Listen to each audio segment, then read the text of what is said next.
What's up guys, my name's Joe and today I'm joined with AndrewDoesHair and we just did a Best Barber episode. So this is episode 3 of the best barbers in the world, where I go and find some guys who I think are really great at cutting hair. So if you want to watch the episode on Andrew, you can check that out up here. The question that I'm wanting to talk about today and answer is, what is more important between hair products and the haircut itself? We've had a little bit of history on this topic before, which we're going to explain, and I think that's what makes this video more interesting, is that there's a little bit of history between us, and everything is fine now. We're both over it. We actually scheduled this meeting so that we could fight it out. Exactly. But we ended up talking it out first. So, you know, a little bit more of a civil method. Not as fun, but that's the route that we're gonna take. To bring up what happened a few years ago, Andrew, why don't you go ahead and explain? So Andrew's gonna be, for the sake of this debate, Andrew's on the side of hair, or the haircut, and I'm on the side of product, and we're gonna kind of talk that out. So around the time that my social media following was growing and I was starting to interact with a lot of strangers about the hair that I was doing, I got a really common question on anything I posted, no matter what went into the work. The first question was, what product did this? What product did this?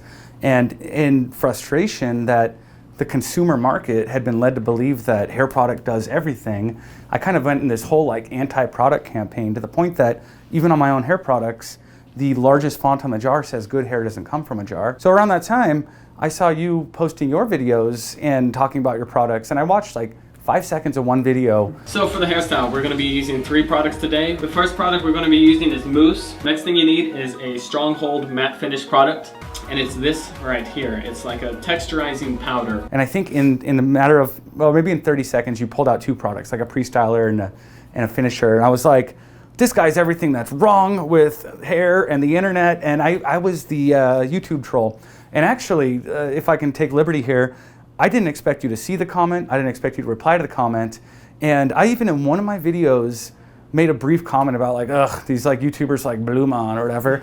And then you replied to it, and I was like, oh, you saw it. I was following you. I don't think you even knew that I followed your Instagram. No. So, you know, Andrew here saying how the haircut is the most important, which obviously I can see that side, and I would agree to an extent as well. And I think this was a few years ago, so I don't remember, you know, exactly my response, but the point that I was making in return was hair products are what got me into hair. And I also just took a fascination with what different hair products could do and the different hairstyles that I could achieve with said product, right? A product is a tangible item that if you give to someone, then they can also you know, put that in their hair and try and make it look better, right? So that's that's what happened. We had some conversations back and forth. Everything was cleared between us, obviously, but let's go ahead and talk about that a little bit. So talk to me about why the haircut is the most important aspect of the hairstyling routine.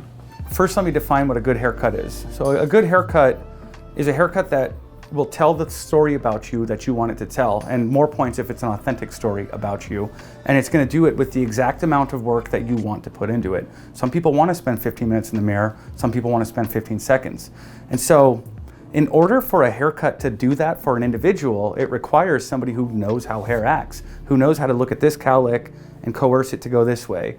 And through haircutting, you can actually coerce the way that the hair lays, and more or less. And it's not just the haircut that I'm hopefully am representing here, but it's the blow drying, it's all the other things involved. Right. So I think that's something that I've learned more so from the trip that we've had here today. When you talk about good hair doesn't come from a jar, you're not talking about just the haircut, but also the styling technique used. Yeah, absolutely.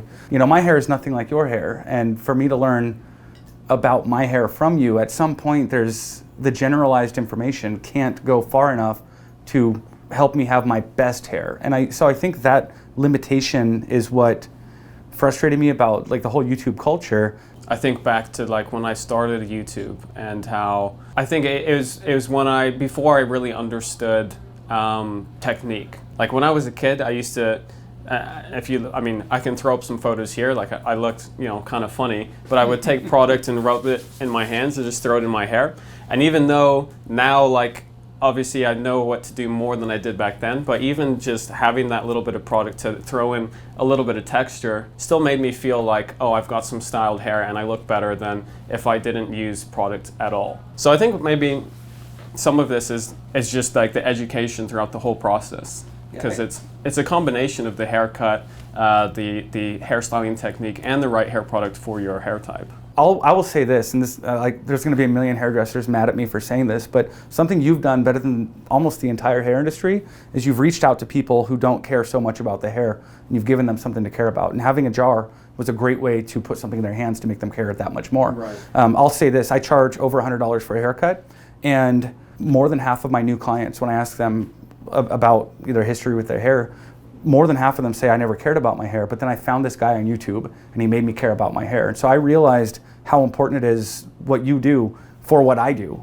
I used to be a part of that group where I was like, oh, YouTubers talking about hair, if they don't do hair, that's ugh. But then I realized I was really drinking the haterade, like a lot.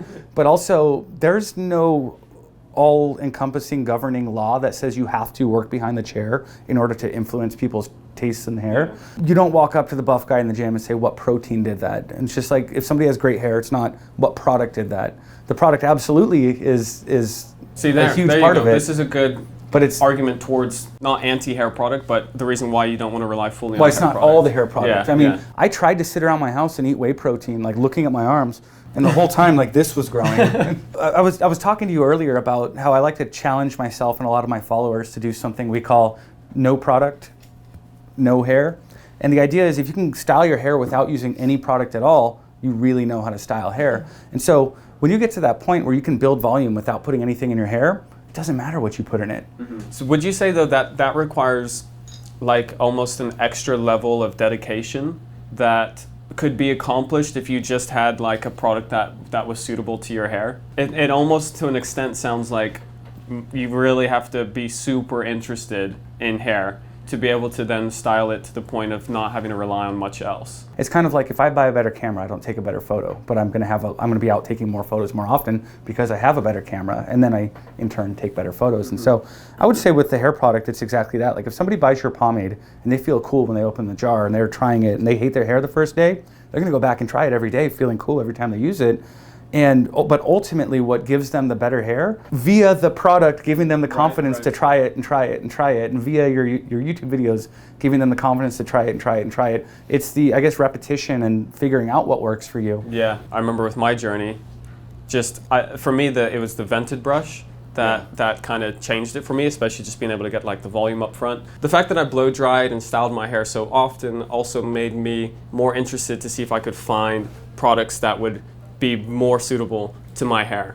You know, so once I have like that blow dry technique down, then now also I'm kind of on the mission to find the product that's going to work best for my hair type to achieve the ultimate hairstyle that I possibly can. So it's interesting to actually talk about this almost 3 years later. Yeah. And really break down kind of both of our points of views. And I think to me they definitely line up and cross over. And at the end of the day, if you want good hair, you need to have a good haircut, you need to have a good blow-dry styling technique, and you need a good product that's going to work for your hair. Yeah, none of the people that you're looking at on a screen going, wow, I want their hair, I guarantee none of them bought a cheap product at the grocery store, cut their own hair, and happened to look really cool. You have to put the effort and time into it. It doesn't happen by accident. I think we've come to a pretty good conclusion.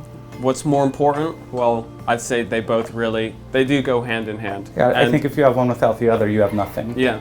And some people, the way that I got into hair and the reason why I know about hair is because hair product led me there. And the reason why you know about hair and you teach about hair is because you went down the hair cutting route first, and you obviously you studied hard. You put the grind in.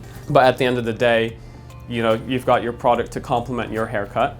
And I've got products to complement my haircut. And you've got your haircut to complement your products. That's the one. Just go out and learn everything about hair. That's what we're trying to say. Yeah, and nothing's wrong. That's the best part. With that said, thank you guys for watching. Thank you, Andrew, for taking the time today to talk through this. And, thanks for coming out. Mend some hurt feelings from both of our ends. I'm so glad we finally did this. Yeah, I feel. I can sleep again. I don't have to feel bad anymore. I'm 100 pounds lighter. With that said, if you guys want to check out Andrew over here, I've got his Instagram down below. He's got what, like 160,000, something like that. Something like that. Does some awesome haircuts. And are you still taking appointments? Saturdays, I take appointments right now. Takes appointments on Saturdays. So you can book through my website. Yep. Somewhere. I'll have that linked down below as well. Thank you guys for watching, and I'll see everyone next time.